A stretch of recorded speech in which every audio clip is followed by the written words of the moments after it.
Добрый день, уважаемые предприниматели Беларуси. Я бы хотела сказать эти слова как-то иначе, не в видео.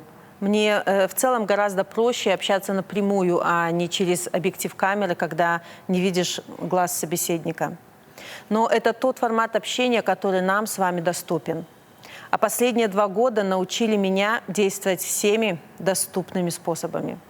Я знаю, что вы устали от растущего количества проблем. И понимаю, что делать бизнес в Беларуси всегда было вызовом.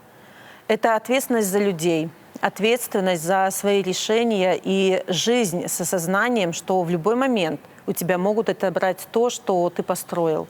Потому что так устроена страна, в которой ты живешь. Я знаю, что сейчас у вас чувство, будто вы остались один на один с новыми бедами. А многие из вас еще и в новой стране. Поэтому я, насколько смогу, хочу помочь вам и поблагодарить вас за готовность давать нам рекомендации и советы, поддерживать финансово, хотя я знаю, что вы не всегда видите поддержку демократических сил. В последнее время мы много общаемся с представителями белорусского бизнеса. Часть таких встреч открытые, но большинство не публичные, и вы понимаете, почему.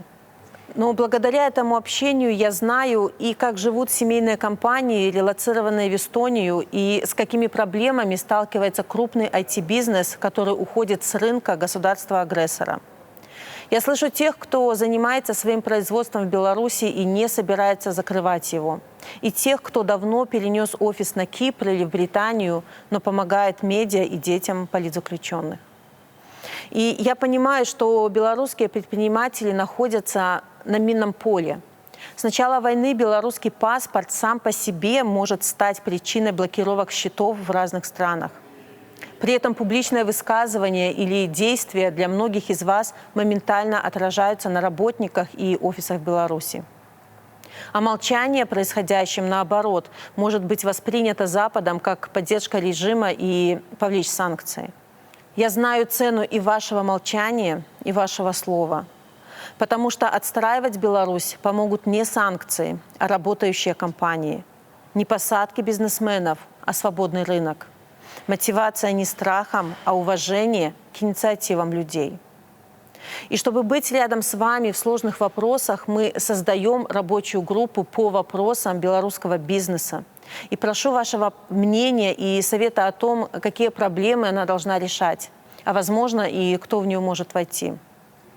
Мы долго искали представителя бизнеса в такую группу, пока один из вас не сказал, что достаточно начать с хорошего юриста. Поэтому в эту группу входит моя новая представительница по правовым вопросам Светлана Бабинцева. И я думаю, что часть из вас с ней знакома. Я понимаю, что это не тема для обсуждения в комментариях, поэтому пишите на почту, которую мы запустили специально для вопросов бизнеса. Если и это небезопасно, вы точно знаете мою команду и партнеров, с которыми мы работаем. Общайтесь с теми людьми и контактами, кому вы доверяете. И можете быть уверены, что вся информация, которую вы просите передать, достигает своей цели. Я знаю, как много вы делали все это время и скольким людям помогли. И я хочу сказать вам за это огромное спасибо. Спасибо от лица всех белорусов за то, сколько вы вложили и продолжаете вкладывать в изменения. Мы с вами знаем, что в Беларуси традиционно бизнес не должен был лезть в политику. Но сейчас мы все хотим, чтобы в Беларуси появилась новая традиция – доверять друг другу, не мешать инициативе людей и дать каждому просто делать свое дело.